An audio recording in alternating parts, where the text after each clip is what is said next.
Sorry, was looking for the unmute button. Hello, everyone. Good morning.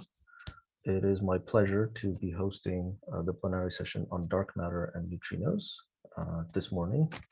And as I think everyone has mentioned, it's too bad that I'm not able to be in Manchester for this. I think we'd all love to be there, and just wanted to use this option to say thanks to Marco for organizing this online at such short notice. So we have 3 talks in this session.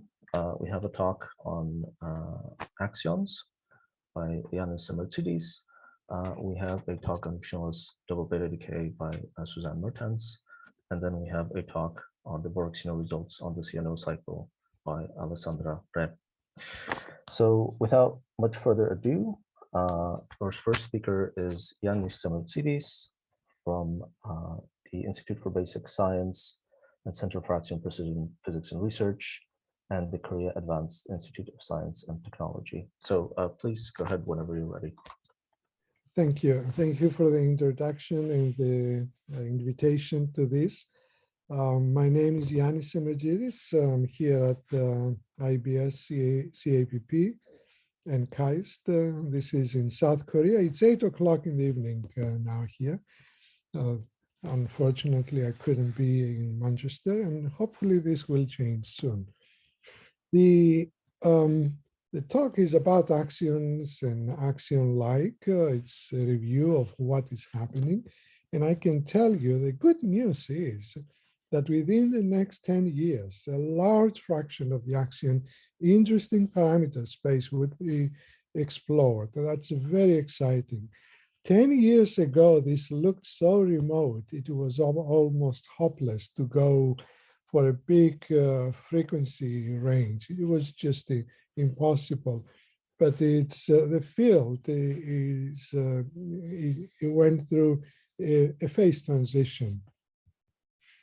What we do here is axion dark matter, or weighing the vacuum, really.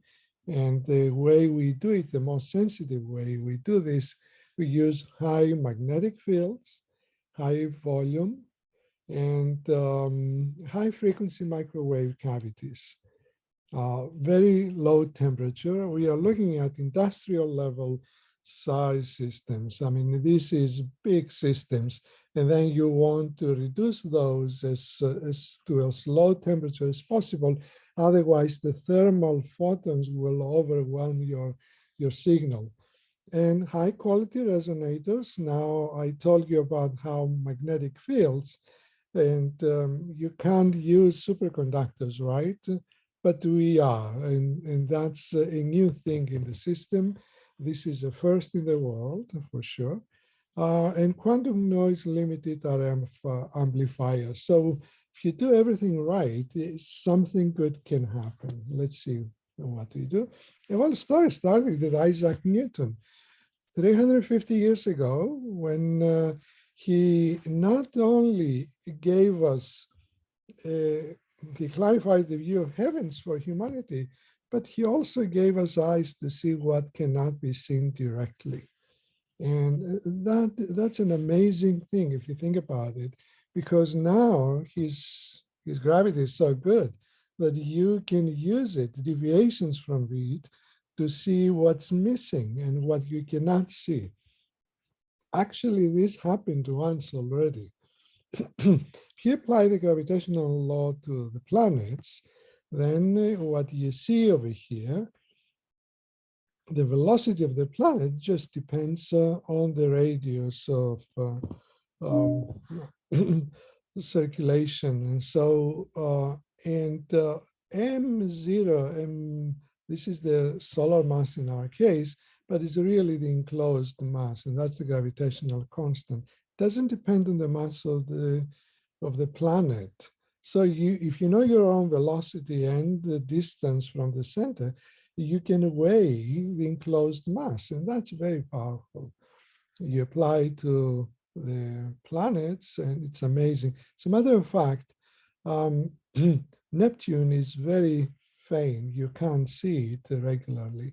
And early on, people were looking at the Uranus, how it was moving, and they pointed out that there must be a new planet, and they called on the Berlin telescope to look at the certain direction, and they saw it. They spotted. So in a sense, it's the first discovery of dark matter. For the Mercury precession, we had to wait for Einstein's general relativity. Now, if you take this to the next scale up, it doesn't work. Vera Rubin did this in the 70s and 80s. It was established, and people repeated her measurements and so on, and they found them all right on the spot. What she did is she looked for, by looking at the Doppler shift, the velocity, the rotation curves of the stars as a function of distance from the center. This is what you expect just by looking at it. This is what she got. And almost all of them are like that. All right. Of course, this story started with Zwicky. It's a more complicated story, so it didn't sink in. But it became more like a science when people made very precise measurements, and that became very clear that this is things there. There are more indications of that. So I would say by now we are pretty confident. The dark matter is about 27%. The dark energy is 68% of the energy content of the universe, and ordinary matter is around 5%. So we have discovered the dark matter, right? But what is it? And the leading dark matter candidate is the Axion, named by Frank Wilczek. But the origin came from a different story. The QCD itself has, this was suggested, this mechanism was suggested by Pache and Quinn. The QCD Lagrangian violates parity in time reversal symmetries right at the highest level. Okay, if you look at the neutron size or proton, it's a Fermi, and you expect to see EDM right at that level, Fermi electron at that level. So, it's not found. The limits are astounding. So instead of order one, this seems to be better than 10 billion, one part in 10 billion. It's still a limit, by the way. Okay, that effect is called the strong CP problem. This is what we call the strong CP problem. And for that, Pache and Quinn came up with a restoring mechanism, which Pierre Sikivi, the inventor of the heloscope method we all use for microwave cavities, he put this analog. It's a good reading. I suggest it to everyone. And actually, this restoring mechanism would work for any length of the pendulum. And that's part of the problem because the mass depends on this inverse length scale. Okay. And there are many models where it could be. The most popular one for a moment is actually very convenient too, is this one. If the restoring mechanism is at the scale of pre-inflation models, of course there are more, so you have to look everywhere. And here is 1 EV, and I would say with good confidence it's probably below 1 EV, and that because above that astrophysics takes over, the sun and stars and so on. All right, and we have plans for all of that. So it's very exciting. What you see over here is the axion coupling to 2 photons versus the axion mass. And in the axions in the yellow band solve the strong CP problem, whereas anywhere else they are called axion-like particles there, but they have everything else. All right, over here is just this coupling is correlated with the mass. You see ADMX has reached DFSZ level sensitivity a little better now, as a matter of fact, and we are catching up in this range. This is where we are. You see haystack, quarks, organ, and so on and so forth. There are many axion couplings. The gauge fields, electromagnetic fields. This is the axion to two photons. So this is right now they are the most sensitive ways to search for axions. You have to assume they are the dark matter. Gluon fields with oscillating EDMs, Casper and storage ring EDM. We have that. We also assume the axion to be the dark matter. And fermion coupling, there is a coupling with the axion field gradient, Ariadne gnome. Ariadne doesn't need it to be the dark matter. So in that sense, it's a very, very useful experiment. It's actually very exciting too. ADMX, look at it, all right? This is where they just published recently. Look at the energy, the power you produce, about 10 to the minus 22 watts, all right? It depends on the square of the magnetic field, the volume, and so on and so forth.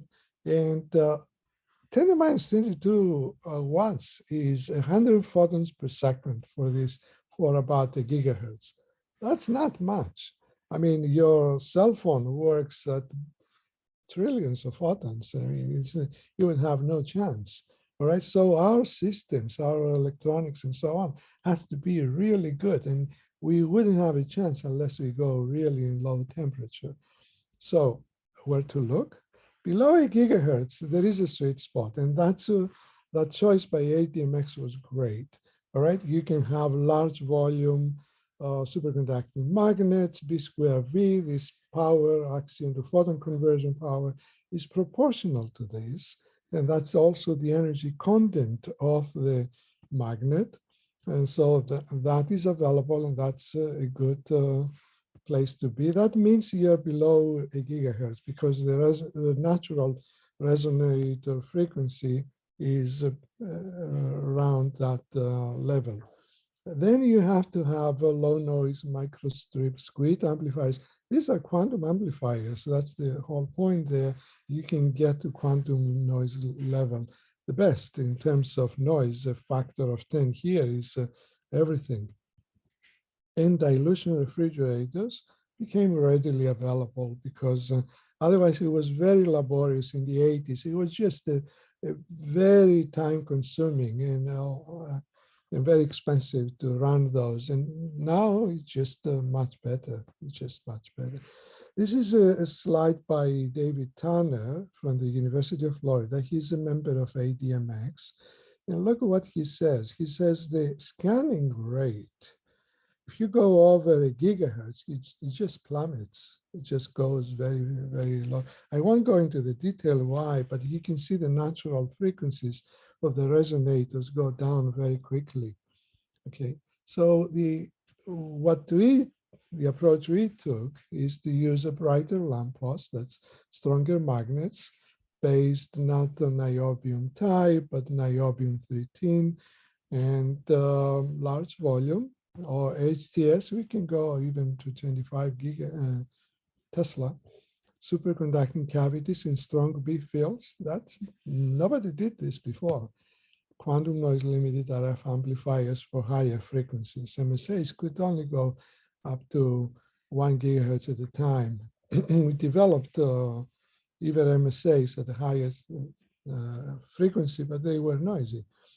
Monopole dipole interactions with Ariadne, and you can go to very high frequencies. Ariadne doesn't need dark matter. And then with the storage ring proton EDM, you can pin down the physics, and you can even say something about the existence of axions. The thing about axions is if you discover it, you discover it. But if you don't discover it, it could be that it's not dark matter. But this combination between these two experiments is very powerful. So the scanning rate for parameters we have right now running in the lab is about 1 gigahertz per year. Okay, you see here the magnetic field strength really pays dividends. All right, and we have all sorts of magnets. The 12 Tesla is running right now, large volume, high quality factor in strong magnetic fields. I'll show you something about that. System noise temperature. To get to 100 millikelvin is another universe. This is extremely hard because 1K is very difficult, but to go to 0.1K is just very hard. You really need to understand what you're doing, from the JPAs, Josephson parametric amplifiers, all the way to all your systems. And so it has to be clean, no ground loops, clean power, and so on and so forth. And of course, the geometrical factor, that's how you couple your cavity and so on with the Axion fields. All right, we have that. This is delivered from Oxford Instruments and commission. It's working. This actually, we built more than half of the coils, and we needed $1 million to finish it. We'll do something about that. Quantum noise limited RF amplifiers, the best in the world. We are very lucky about that. Superconducting cavities in strong B fields. Nobody has done this. And pizza cavities and metamaterials to move to the higher frequencies in an efficient way, so that we don't have to have a gazillion readout electronics and so on. And these things can break. If it breaks, you have to warm up. It takes a month to do anything. So it's really time consuming. So efficiency it pays dividends. All right, and you have one readout system with our pizza cavities to probe high frequencies and yet not lose anything in the volume. Phase matching, several Axion dark matter experiments. We have several low vibration pads in our lab and so on and so forth. And single photon RF microwave photon. We started this with KAIST, just to give you an example. Superconducting cavity in large B fields. We put, I mean, you can't do this, right? The superconducting cavity quenches after kilogauss. I mean, it's all lost and so on. But the HTS can take up to 100 Tesla. But it's difficult to do it. And this is what we've done. You see here HTS, high temperature superconducting tapes. We covered the interior of the cavity. And you see here the phase transition goes into superconducting, all right? And then look at it, you turn on the magnetic field. First of all, the quality factor goes down and then it goes up again. This is 330,000. This is for 6.9 gigahertz, okay? It's much higher, it's 5 times the quality factor you're going to get from copper. And excuse me, right now we are taking data at KSVZ sensitivity using a superconducting cavity with a 2.3 gigahertz with a quality factor of 500,000, right? And the next thing we have is just came out of the lab. It's more than 4.5 million. It's a game changer completely, all right? Just to show you, this is our flagship experiment. Again, at DFSZ, that's the most pessimistic model. It's 100 photons per second. And it all depends, the scanning rate depends on your total system noise temperature.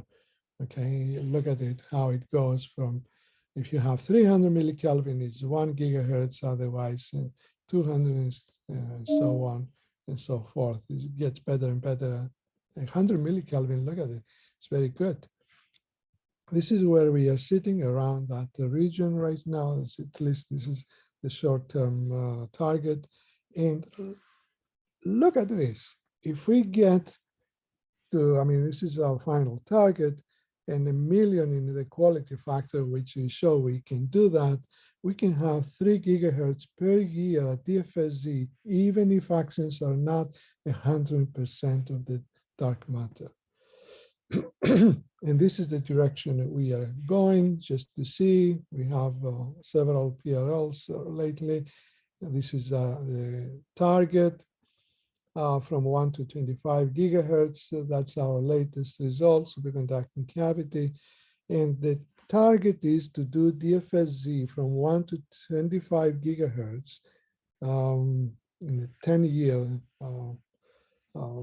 target for 10% of axions in the dark matter halo. Now, the axion is the background, and the axion is really the oscillation of theta QCD. It oscillates around 0, but theta QCD means also the electric dipole moment of the particle of hadrons would oscillate. Now, we don't know the frequency. That's the catch. But if you put the polarized sample and a magnetic field and the Larmor frequencies match, then you can have a resonance, and this will tilt. And that tilt can be picked up by a squid, and that's the idea of Casper. Or you can have the axion wind because we are moving through it, or the axion wind is moving over the Earth. You can get this. It talks to the spins, and that's also a possibility. And then again, you can get the transverse spin precession.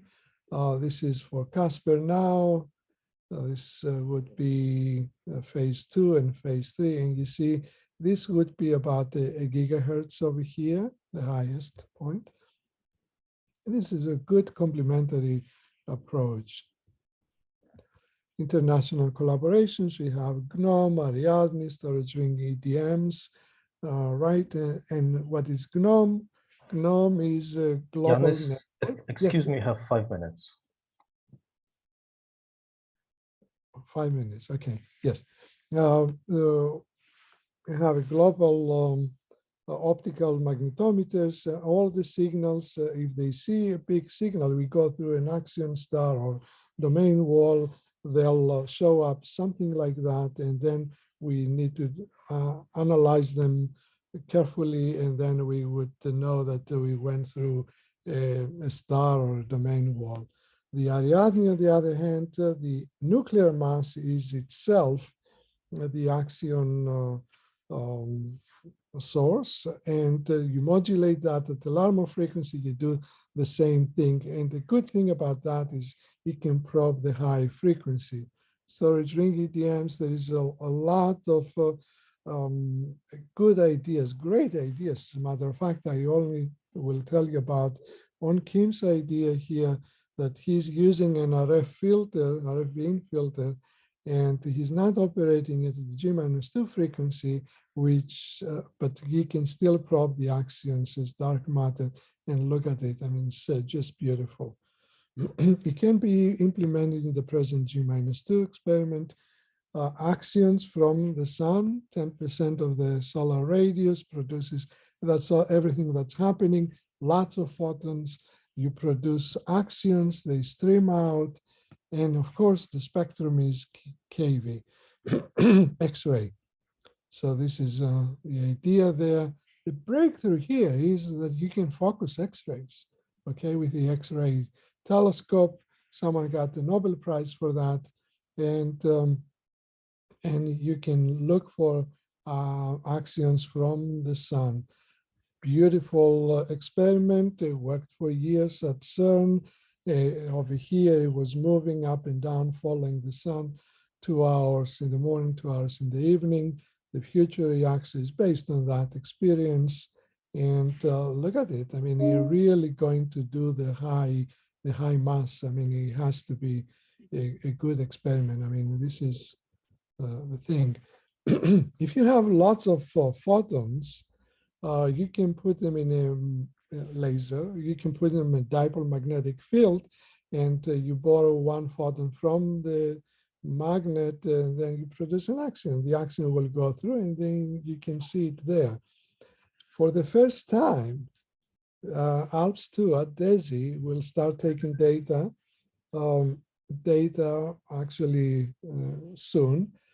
They phase match both Fabry-Perot resonators, okay, and between there is a wall, and the sensitivity is enhanced.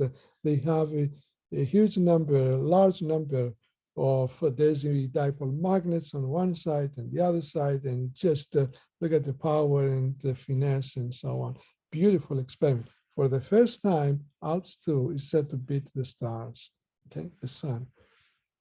With dielectrics, this is done at the University of Washington. The plus minus open dielectrics, if you put a dipole magnetic field, it would kill the signal. But if you put dielectrics in the negative electric field region, then you are saved, you get a signal. MatMax, on the other hand, is using the interface. All right, it's a very elegant idea. Look at it.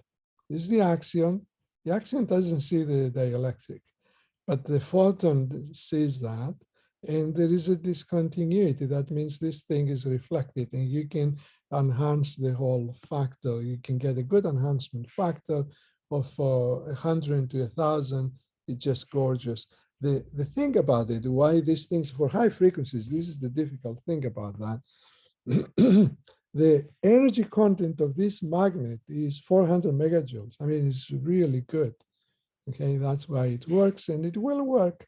All right, okay, to summarize now a little bit, MatMax is this in this region, CAP and ADMX there, and then dark matter radio. And here is Ariadne. So everything is really covered. Let me finish it. 1 to 8 gigahertz DFSZ is going to happen in the next 5 years. 1 to 25 gigahertz DFSZ, even for 10% of local dark matter density. All right, Ariadne and Proton DM and MatMax, all right, this is, they are going to, in 10 years time, they will come out and plant dark matter radio, and ongoing Casper experiments will cover a large region below 100 megahertz. ALPS 2 and Baby AXO are going on at full speed at DAISY. And we'll know. This is it in the next 10 years. So this is absolutely for a large frequency spectrum. And that will be an amazing thing to do. And it will be part of the legacy left to us by Isaac Newton. Thank you very much. Okay, thank you very much, Yannis, for this very extensive overview of this subject. Do we have any questions? Okay, Hafiz? Yeah, you are talking about gigahertz frequencies and the cavity. Now, the cavity is a mechanical structure. If you go to higher frequency, the cavity becomes smaller. And mechanical properties, the conditions on it becomes more stringent. So you don't have a problem. The specs are very stringent. Yes, yes, that's right. So you have no problem with that, and you can handle that. Up to 8 gigahertz, we have no problem. It's beyond that it becomes a problem. And we change the way, I didn't tell you how we are going to do that, but our people are giving talks, and it looks very interesting. Remember the coupling constant. Remember that it grows with mass. So if you can keep the volume correct, you are going to, the coupling grows with the mass. So you can, it's about keeping the volume large, and you can do it. So right now we think our R&D is going between 8 to 25 gigahertz, and it looks beautiful. I'm not telling you how, but we are changing slightly how we are getting into high frequencies. Yeah. May I ask another question? Yes, please. Okay. Go ahead. Yeah, my other question is that you are dealing with niobium-310 for the magnet, superconducting magnets. Have you dealt with the problem of quenching? Because there is a situation, at least at LSC, that niobium-310, when used in high magnetic fields, with high magnetic fields, there are issues with quenching. Right. So far, there were test quenches at Oxford Instruments, and it passed with flying colors. Here at CAPP, we didn't have a quench. I'm not particularly, we are using it right now in persistent mode, and it works for months. I mean, it's just gorgeous. So we don't expect any problem. We are using it at full specs, 12 Tesla, and it just, we never had any problem with that. Now, if we make a mistake and we quench it, I'll tell you whether we have a problem afterwards. Thank you. Thank you. Okay, thank you very much. We might have time for one quick question. If not, I'm going to ask a naive question. So you said that in 10 years, perhaps we will know whether axions are dark matter. What happens if we don't find it? Is there still plans to search after that, or? This is what I was saying about Ariadne, because if you don't find the axion, I said 10%, because to me, if you don't put the limit to 10% of axions being the dark matter, you haven't finished the job. And that we will do in 10 years' time. The point is, what if it is 3%, right? I mean, this is the question you're asking. Ariadne can do this without needing it to be a dark matter. And once Ariadne can also tell you the mass range, and then we'll build an experiment. If we know the frequency, we'll nail it, because we can integrate here at 1 point or a small range, and we can drill a hole in that position and do it. So especially in 1 to 25 gigahertz, there's no question. Yeah. Okay. Thank you very much. Thank you again for the lovely talk. And we will move on to the next speaker. And the next speaker is Susanne Mertens from Technical University Munich, who will give an overview about neutrinoless double beta and neutrino mass measurements. Yes, hello. Hello. Give me a second. You should see the slide now in the correct mode. Yes, it's full screen. Looks very nice. So thanks for the invitation, and welcome to my talk about neutrinoless double beta decay and direct neutrino mass experiments. So first of all, why is the neutrino mass interesting in the first place? This is here shown in this nice graph that shows that the neutrino masses are many orders of magnitudes lighter than all the other fermions in the standard model, but we know that they cannot be zero from the observation of neutrino oscillation. So now this huge gap may imply that the neutrinos have a different origin of their mass, which lies beyond the standard model. And I think we're going to hear quite a bit about this by the talk by Jose Valle this afternoon. So how can we assess the absolute mass scale experimentally? There are essentially 3 paths followed. The first one is based on cosmology, and here we use the fact that the neutrino is extremely abundant and it acts as a hot dark matter, washing out the small scale structures. So this is extremely powerful, as you can see here. However, the results will always depend on the cosmological model. So it would be preferable and maybe inevitable to also provide a laboratory-based measurement of this particle property. And here we have the search for neutrinoless double beta decay, and also the measurement based on the kinematics of a single beta decay. So let's have a look into the neutrinoless double beta decay. So in some isotopes, I list some of them here, where the single beta decay is energetically forbidden, it's possible that 2 neutrons within the same nucleus decay simultaneously, emitting 2 electrons and 2 electron antineutrinos. Now it becomes really interesting. If the neutrino is its own antiparticle, it is theoretically predicted that this decay can happen without the emission of the neutrinos. So what that means is that you actually produce matter without a balancing amount of antimatter. So that's a really interesting decay to look for. And if this was discovered, it would prove that the neutrinos are Majorana particles and that lepton number is violated.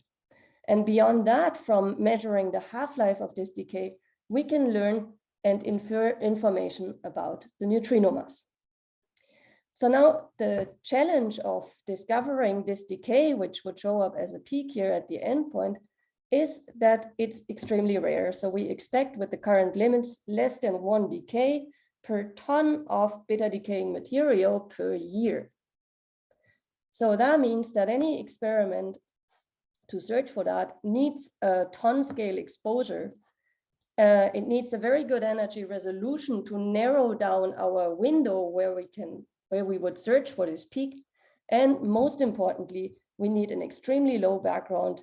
Essentially, you need a background-free configuration.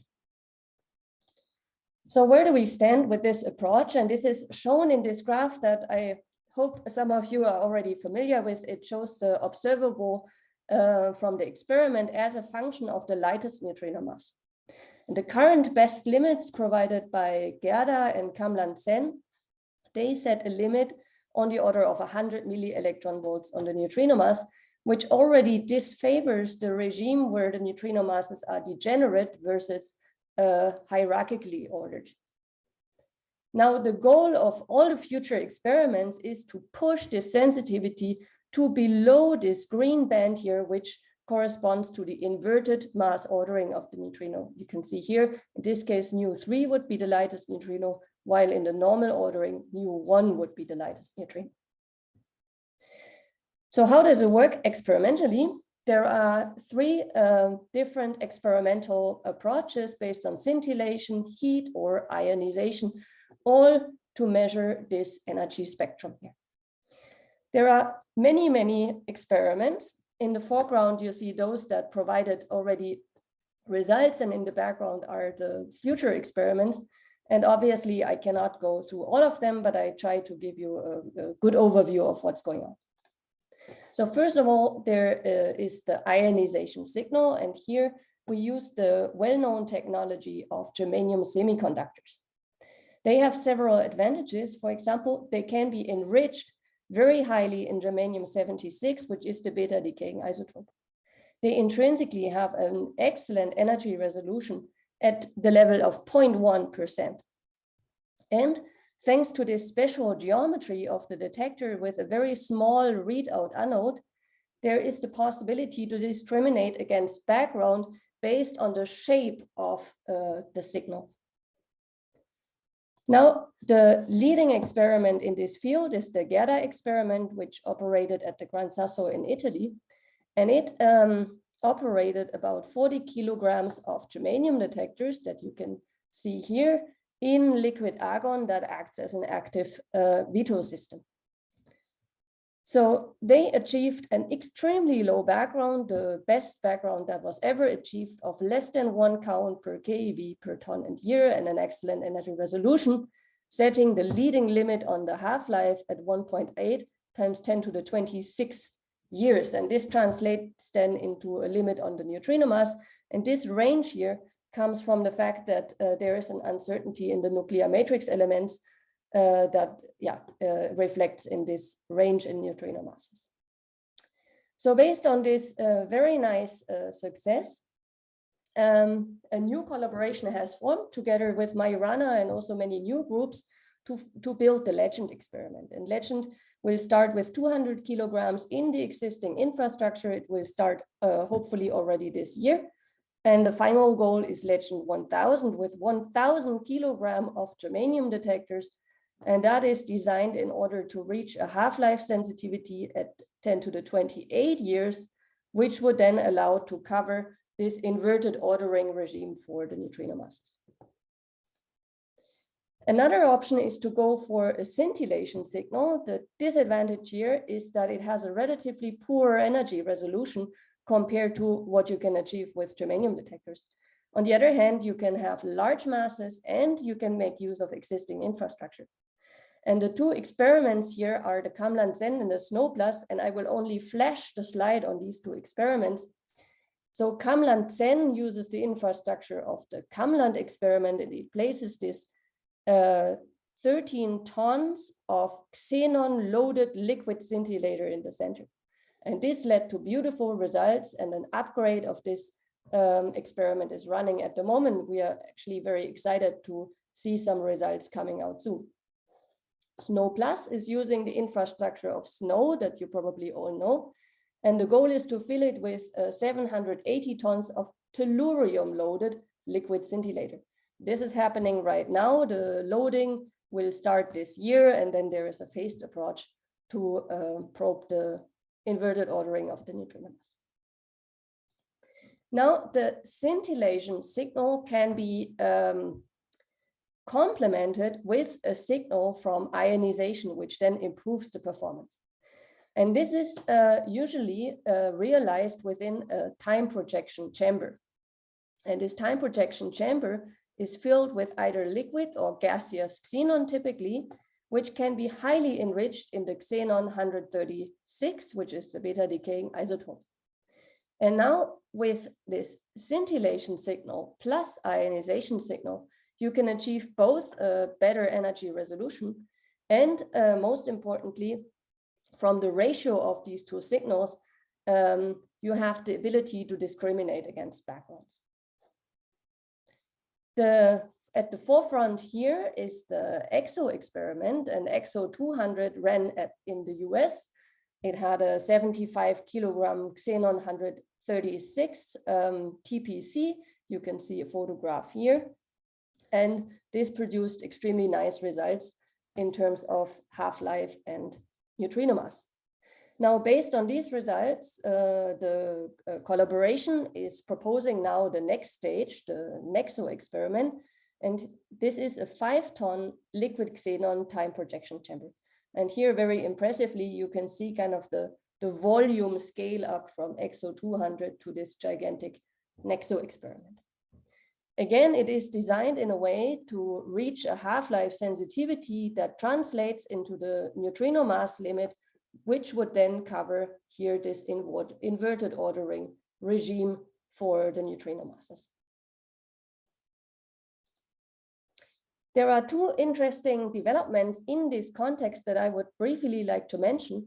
And one is to use gaseous xenon in this time projection chamber. And that is followed up by the next experiment. And the big advantage here is that you really get a track of your particle, and from the event topology, you can discriminate better against background. The second advancement here, maybe the ultimate goal in this field, would be the barium tagging. So the idea here is that when the xenon decays, it leaves barium, an ionized barium daughter. So if you were able to detect that, you would have the smoking gun of the beta decay, and the 2 neutrino double beta decay would remain as the only background. And that would be, of course, fantastic. And there have been very nice technical advances in the barium imaging, and I'm quoting here 2 results from NEXO. Now, last but not least, a very promising technique as well is the combination of scintillation with a phonon or a heat signal. So in this case, you have a cryogenic detector, which intrinsically provides very beautiful energy resolution below 1%. Now, when the heat signal is combined with the scintillation signal, that again provides the ability to discriminate signal from background. The leading experiment in this case is Quora. So Quora had only the heat signal, and it operated almost 1 ton of tellurium oxide crystals. You see this down here, and it became famous as being the coldest cubic meter in the universe. So with this large experiment, It's at nice limits. However, you can see here, it's a little bit limited by the background. And this is now supposed to be improved in the Cupid experiment, which will build scintillating bolometers to have both heat and light signal to discriminate against backgrounds. It turns out that a crystal with molybdenum is the most suitable option. It has a very high Q value. And with this crystal, already a first limit on the half-life was set, and the projections for future Cupid also allow to cover the inverted mass regime. It's interesting here, with a half-life of 10 to the 27 years, you can cover the inverted regime. This is thanks to the preferable matrix elements of the molybdenum isotope.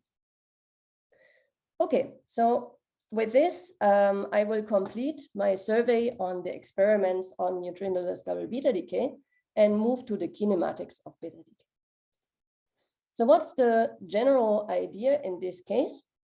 We consider a single beta decay, for example, of tritium, and we consider the energy spectrum of the electron that you can see here.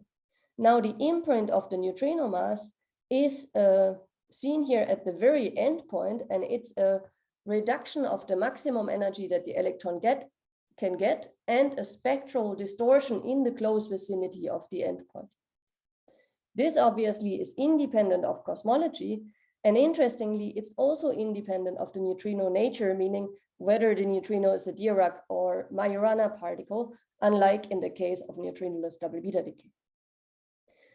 What's the challenge here? The challenge is that only a tiny fraction of beta decays actually produces an electron that carries information about the neutrino mass. So that means for the experiment that we need a very strong radioactive source. And here typically tritium is considered, but also holmium. Both of them have relatively low endpoints. In this case, we need an excellent energy resolution. Now we are talking about the electron volt scale, and of course also a low background.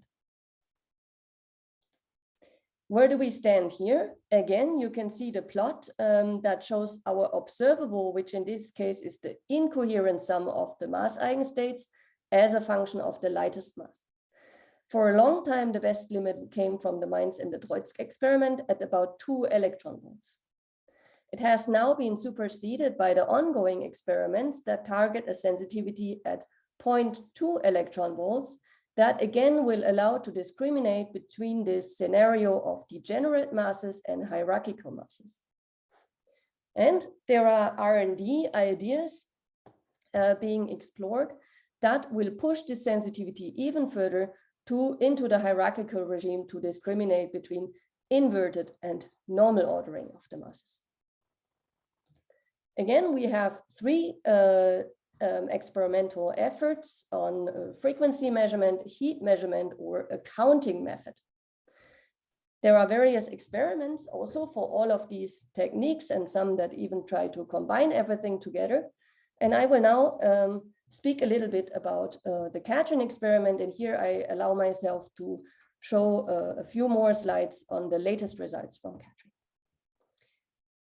So Katrin is a big experiment, 70 meters long, and it combines a high intensity tritium source with a high resolution spectrometer. So how does it work? The beta decay happens here in the source. The electrons from the decay are guided with superconducting magnets towards the spectrometer. And here we analyze their energy by using the spectrometer as an electrostatic filter. And this only transmits electrons with enough kinetic energy, and the transmitted electrons are then counted with a focal plane detector. So we get the spectrum of tritium by measuring the count rate as a function of the filter voltage, or as we call it, the retarding energy. Katrin is taking data now for some time, since 2018. With the first commissioning run, and then we had our first neutrino mass campaign, which led to an improved limit on the neutrino mass. And our latest result is based on the second neutrino mass campaign. And this is what I would like to report about here with a few slides. So in this second campaign, we measured for about 1 month. And here you can very nicely see how Katrine works. We measure here in a region of 40 electron volts below the endpoint of tritium and some electron volts also above the endpoint.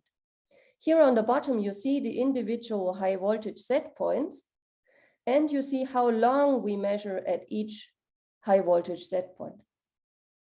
So to go through all these individual set points takes about 2 hours. And then we repeat this over and over and over again. And each time we obtain a tritium spectrum, and in the end, we have to combine all of them to obtain one high statistics beta decay spectrum. This beta decay spectrum is then fitted with a theoretical prediction.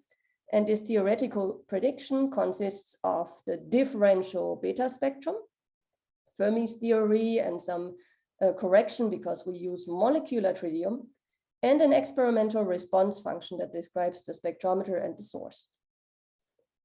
So a convolution of the two is then fitted to our data, where the neutrino mass squared is our free parameter of interest, and then there are also some nuisance parameters.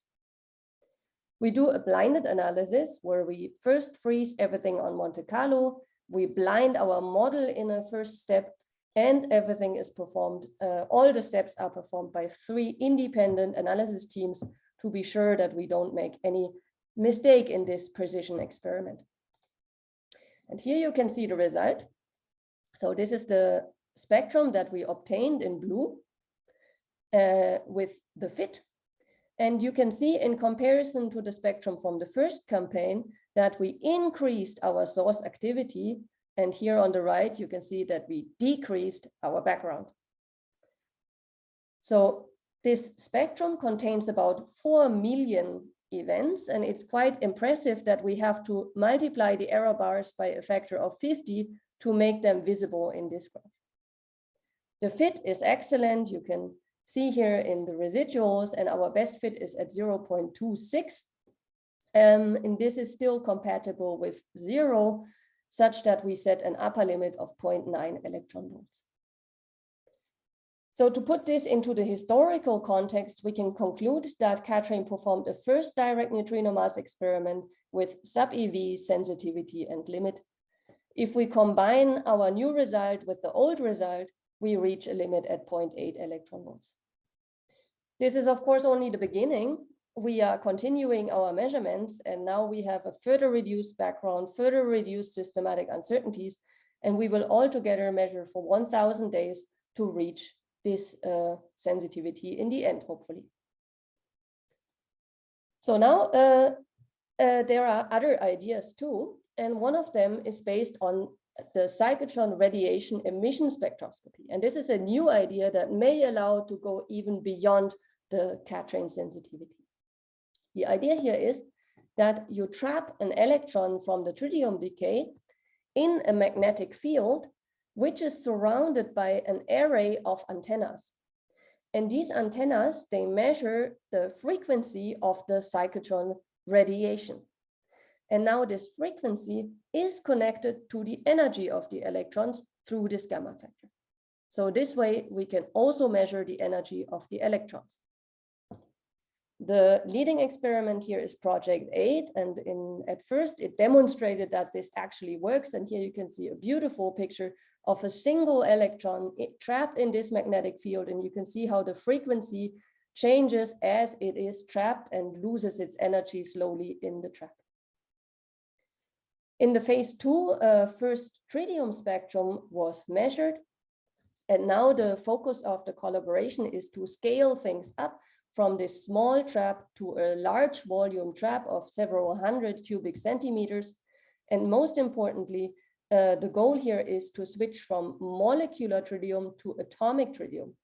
This would prevent this inherent broadening of the molecular tritium due to the rotation and vibration states of the molecule.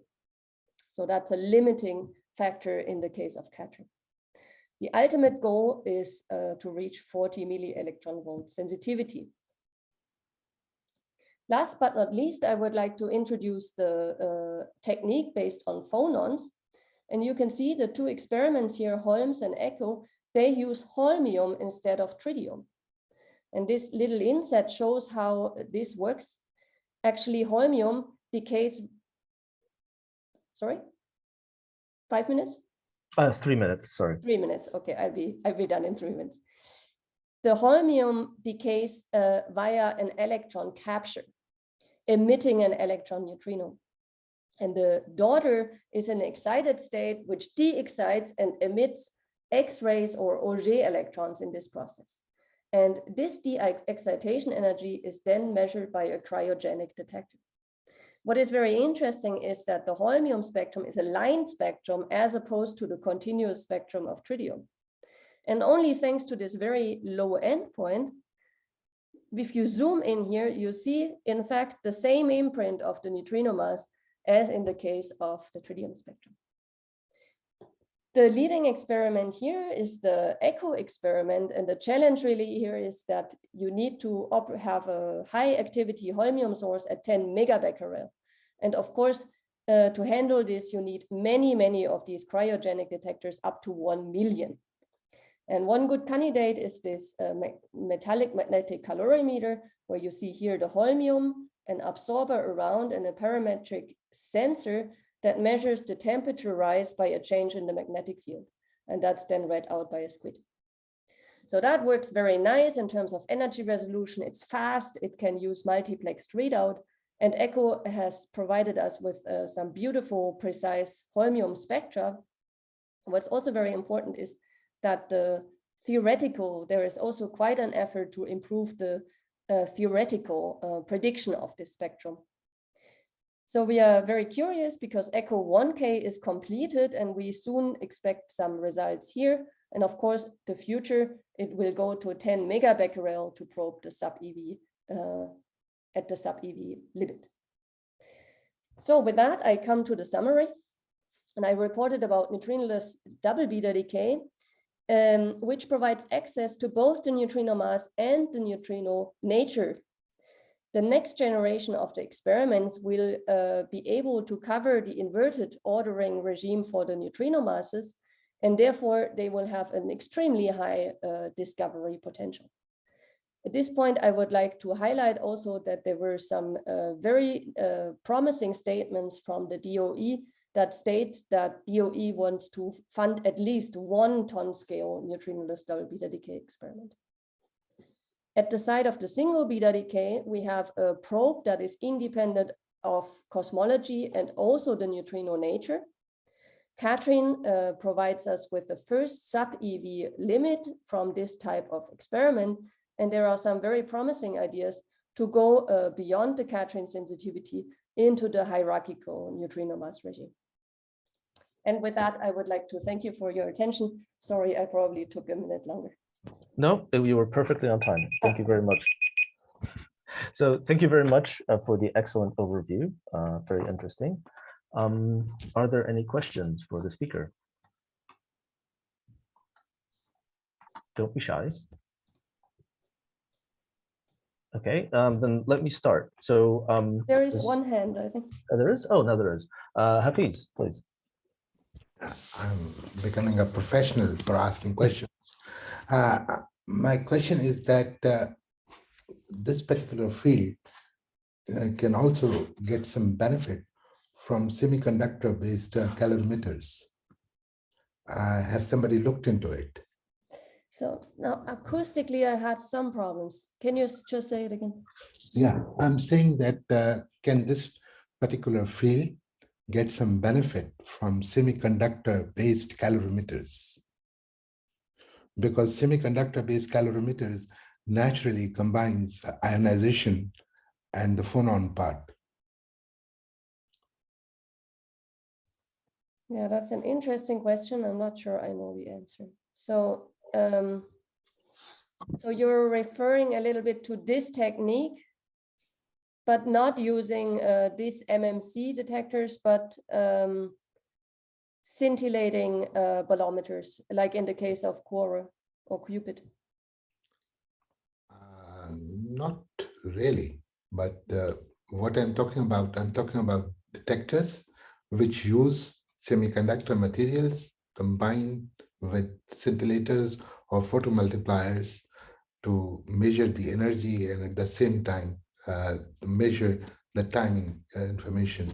But if that can be combined together, one can at least do the ionization part and the phonon part, because you were stressing on 3 techniques. Scintillation, yeah. Okay, that's so I don't think there is an effort in this direction. So so you mean for the direct neutrino mass experiments, or actually for the neutrino-less double beta decay? Neutrino-less double beta decay. Oh, I'm sorry then. So then I was completely on the wrong track with your question.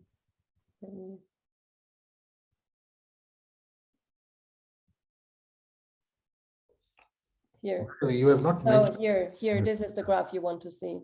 Yeah. So, so yes, so there are experiments that combine, you want something that combines phonons and ionization.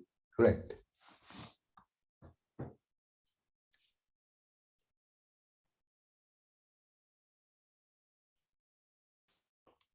That's okay. I'm not 100% sure. No, thank you. Not 100% sure. I should know if.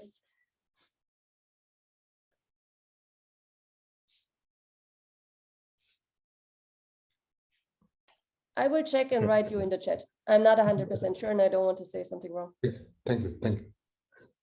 Okay, I will ask a quick question as I see no other hands. So for the direct mass measurements, what do you think is the technology that can get us lowest in this direct mass measurements? What do you I think that the cyclotron frequency measurement is an extremely promising path. So the problem, Catherine is very good, but it's very difficult to scale it up. So you have seen this gigantic spectrometer, and if you would want to go up, this kind of doesn't scale. So it's exhausted a little bit, this technique at this level, or maybe there is a factor of 2 or so. So Project 8 allows to go up without scaling up the volume as much as it would be needed in Catherine.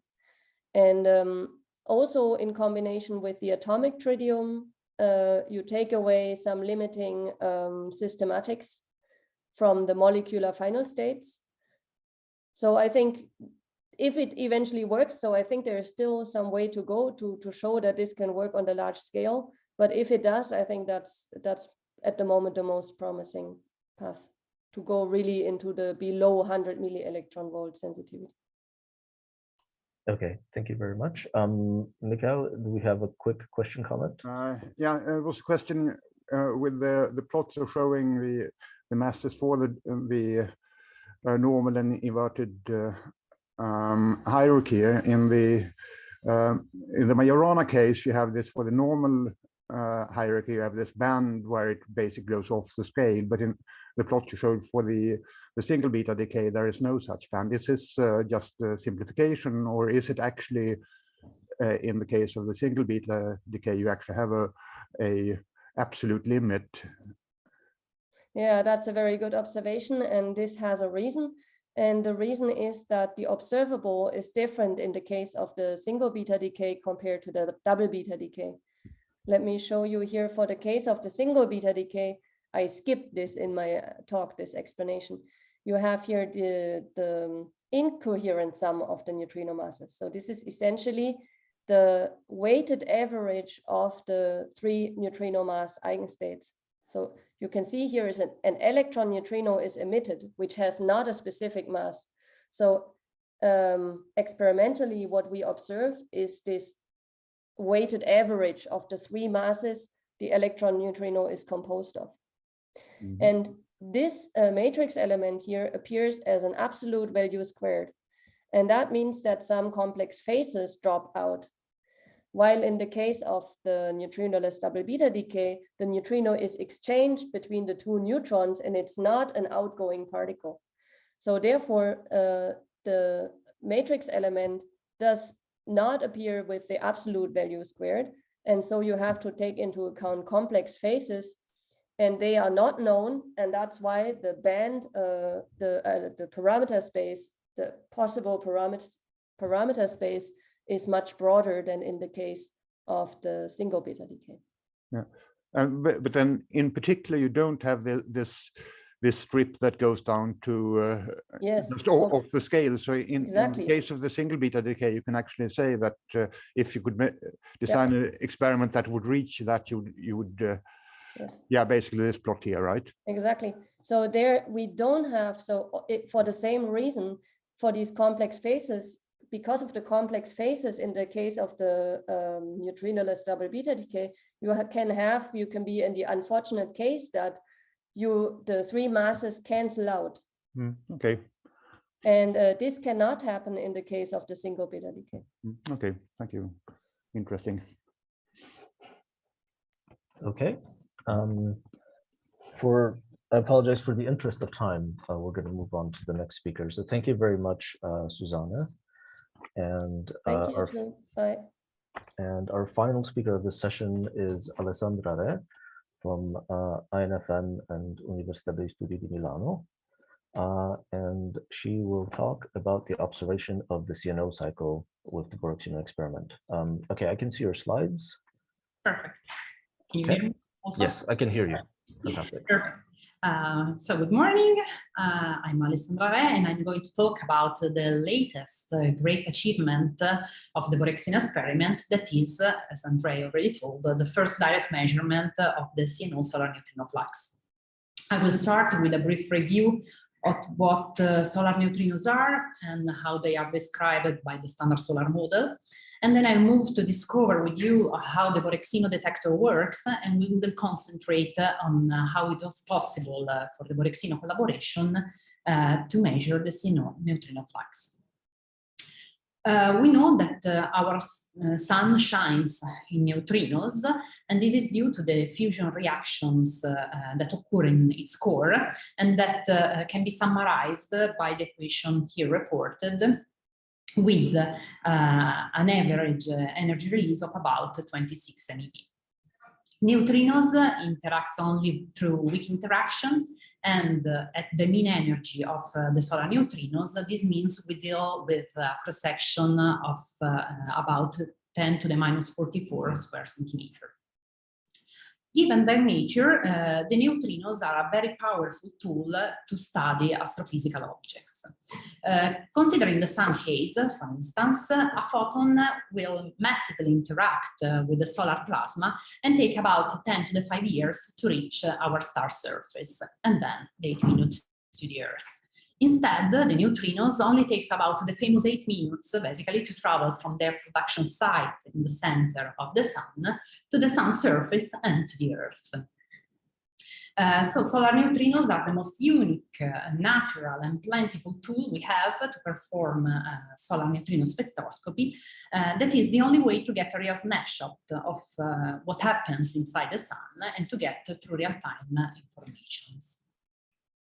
Solar neutrinos are the neutrinos emitted during the two processes that make a star to burn, that are the proton-proton chain and the CNO cycle. In particular, for small, medium stars like our sun, the PP chain, the proton-proton chain, is responsible of about the 99% of the energy release, while the CNO for the remaining.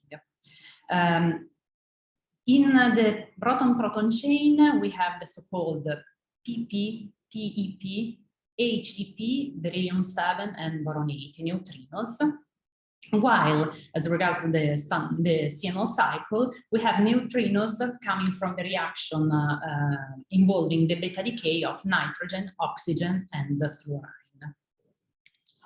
The solar neutrinos fluxes are well described and predicted by the so-called standard solar model, which is a complex container where input parameters such the sun luminosity, its age, its radiative opacity, and its metallicity are considered all together and result in expectations about the neutrino fluxes and heliosysmology. Following a reevaluation of the photospheric chemical composition, there are currently two standard solar model scenarios which arise according to the different metallicity input. The older, high metallicity input, and the newer, low metallicity input. The metallicity of a star is the abundance of elements heavier than helium.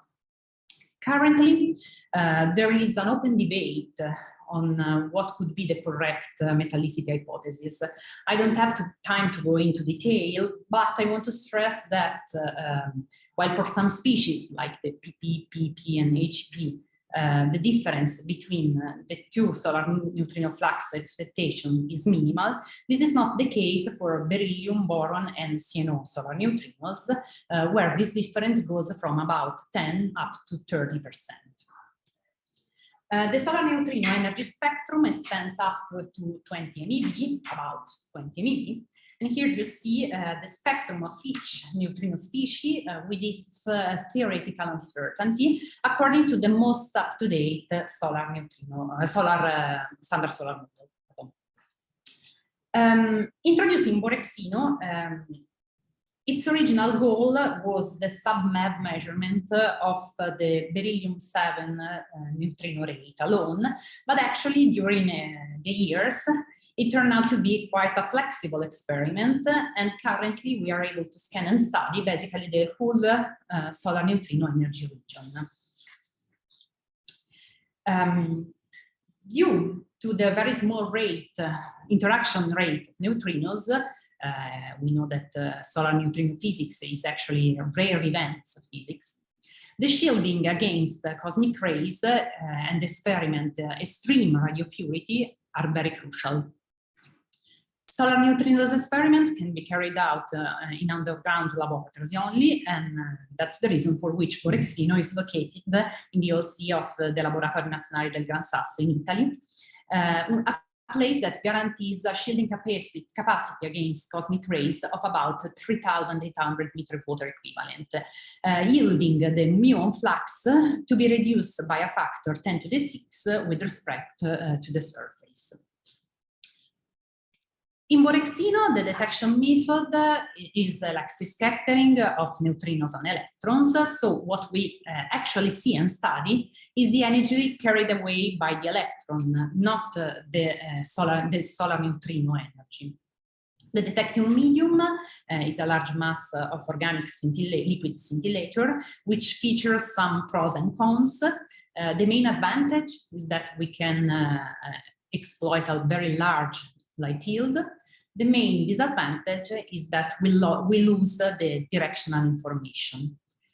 In Borexino, the signal is really undistinguishable from the background, and so high radio purity is a must. To give you an idea, the expected rate of beryllium-7 solar neutrinos in 100 tons of the Borexino scintillator is about 50 counts per day, which roughly corresponds to 10 to the minus 9 becquerel per kilogram. And to give you an idea, just for comparison, the natural water, the tap water we usually drink, is about 1 becquerel per kilogram in uranium 238, thorium 232, and potassium 40. The constraint of such a high radio purity is fulfilled thanks to the Borexino detector structure, which exploits the principle of graded shielding. The more we go inside the detector, the purer the detector is. Starting from the external, we have the water tank, which acts as a gamma neutron shield as well as muon water Cherenkov detector.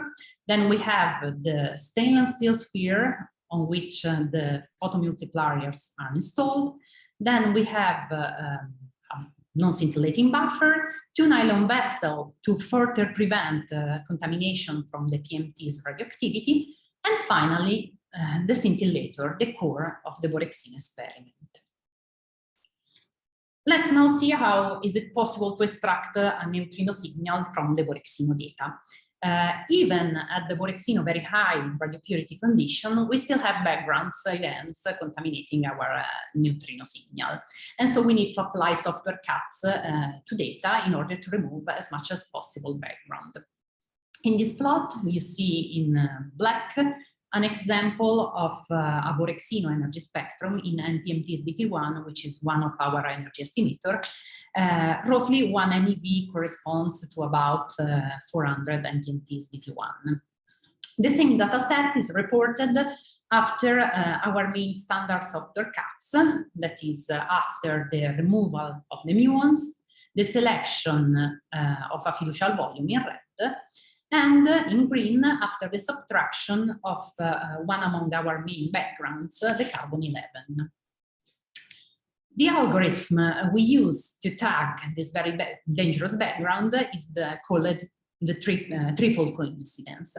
Briefly, every time we have a muon crossing the active scintillator zone, there is a chance that this muon will interact with an atom of the scintillator, so with an atom of carbon-12, and produce carbon-11 together with cosmogenic neutrons. Therefore, we exploit the time and space correlation between the muon and the neutron, producing the combination with the carbon-11, the subsequent beta decay of carbon-11 to obtain a likelihood that such a certain event is really carbon-11. To summarize, when we started the CNO analysis, we were at a point in which the Borexino experiment had never been so performing. We could count on the best radio purity, thanks to natural radio decay, of course, but also to some purification campaign.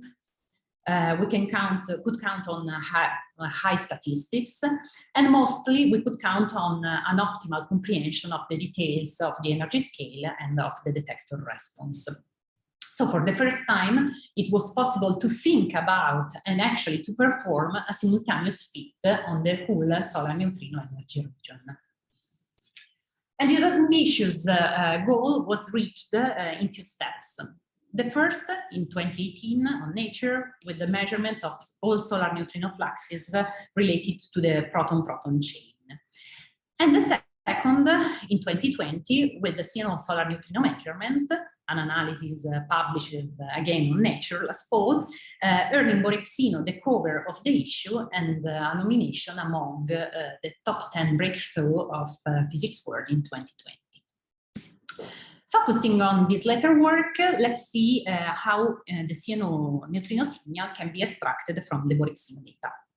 In this plot, you see in logarithmic scale the Borexino energy spectrum of the events we used for the analysis, for the CNO analysis, collected in about 1070 days in the energy range of the fit, which roughly is from 0.3 up to 2.6 MeV, after the preliminary software cuts discussed before. Where are CNO neutrinos in this picture? Well, here you see depicted in red the CNO spectral shape normalized to the standard solar model high metallicity expectation. As we will see in a moment, CNO neutrinos are really submerged by residual backgrounds. The strategy we adopted is then to exploit the difference in the energy distribution of signal and backgrounds to separate them one from the other. The PDFs of both these components were generated via Borexino tailored Gen 4 Monte Carlo. Okay, so like I said, the CNO neutrinos are just one of the contributions we do expect to have in our region of interest after the previously discussed software cuts. In this plot, you can see what is expected to lie beneath the full Borexino energy spectrum, that are the CNO neutrinos in red, of course, together with the spectral shapes of the beryllium-7 PAP and boron-8 neutrinos in blue. And those of the other main backgrounds contribution, external backgrounds in gray, as a consequence of lead-210 contamination, we have bismuth 210 and polonium 210. We have krypton-85 due to the radioactive follow-up of the atmospheric nuclear test in the 1960s. We have, of course, carbon-11, which, as already discussed, is the main cosmogenic background and one of, if not really the most dangerous background if we want to measure the CNO and PEP neutrinos.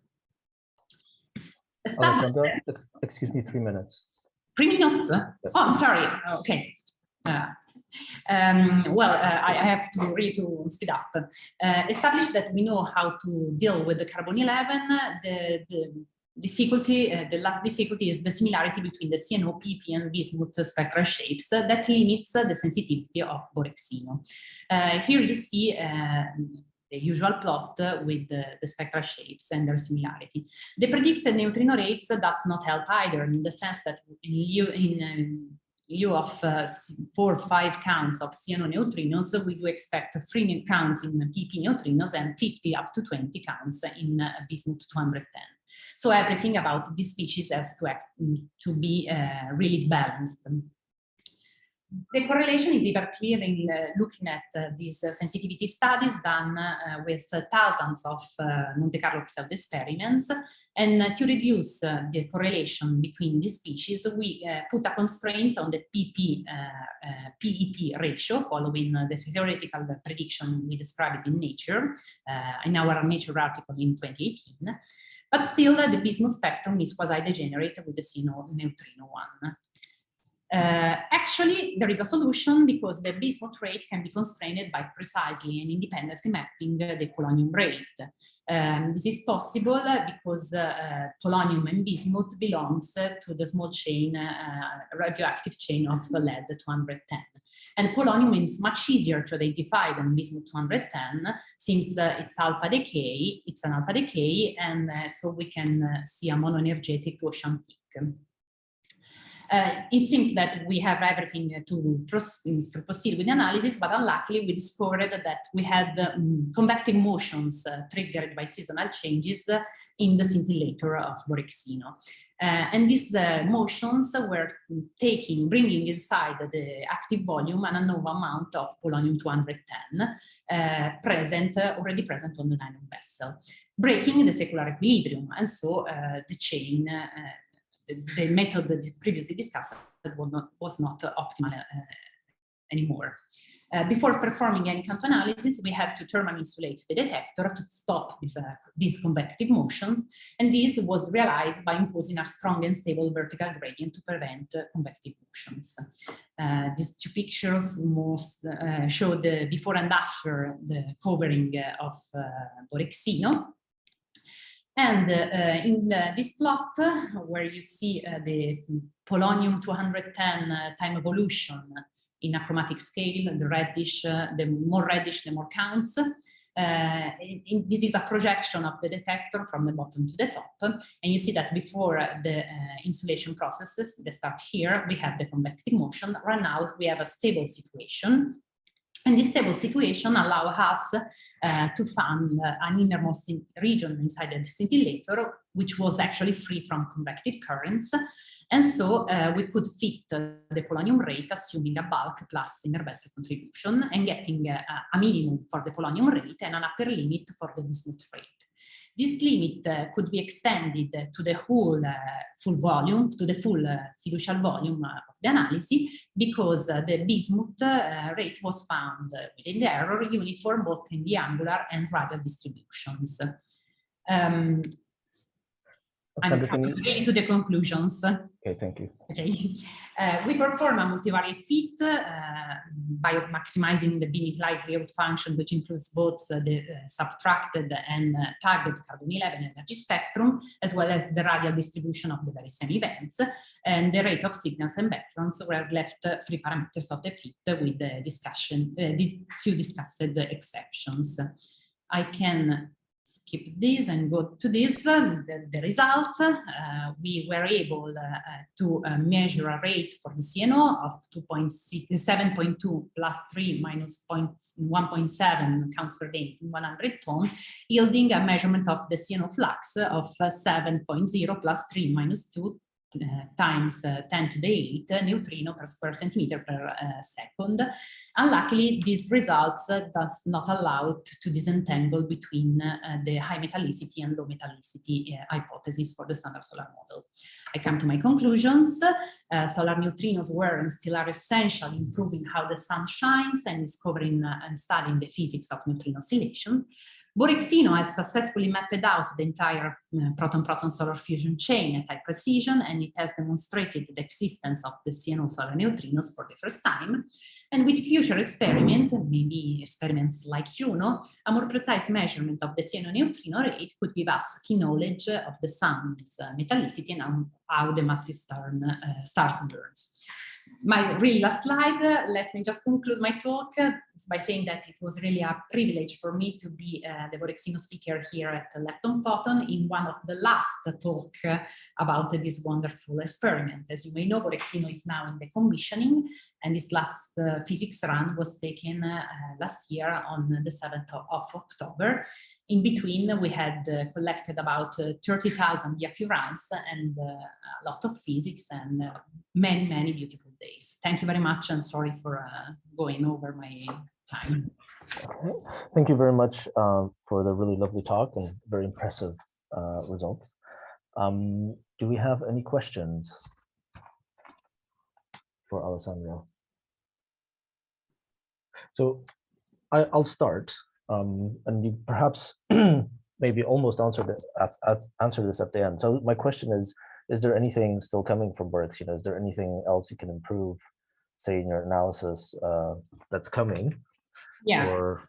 Yeah, sure. Actually, okay, the CNO publication, for instance, was closed in 2020, so we still have about 1 year of data we can add to the analysis. This will improve the statistics, but not so much actually, because once we apply the cuts and so on, it's not really a huge number of events. Of course, we can work on the systematics going on. I have here a slide. Because the main systematic here are connected with the bismuth spectrum and the carbon-11 spectrum, of course. The detector response, it's really at a very beautiful and precise level. The fit configuration we found, we studied it and we found it was negligible. So currently the two points on which we can improve our results are the spectrum, the bismuth and the carbon-11 spectrum.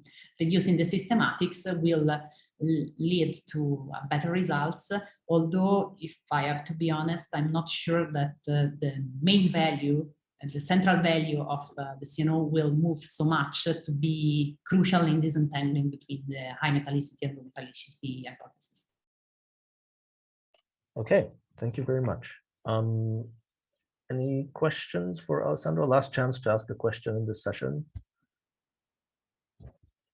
Okay, if not, then thank you very much for this lovely talk, and thank you to all of the speakers of this session. I think we've had 3 really excellent talks. And this concludes this session, and we now have a break until 3 p.m. when we start with neutrinos. Marco, do you want to add something? That's all I would have said, apart from thank you very much for sharing, and from my side, thanks very much to the speakers. Okay, so my applause on video. So thank you very much, and see you, I guess, in 2.5 hours.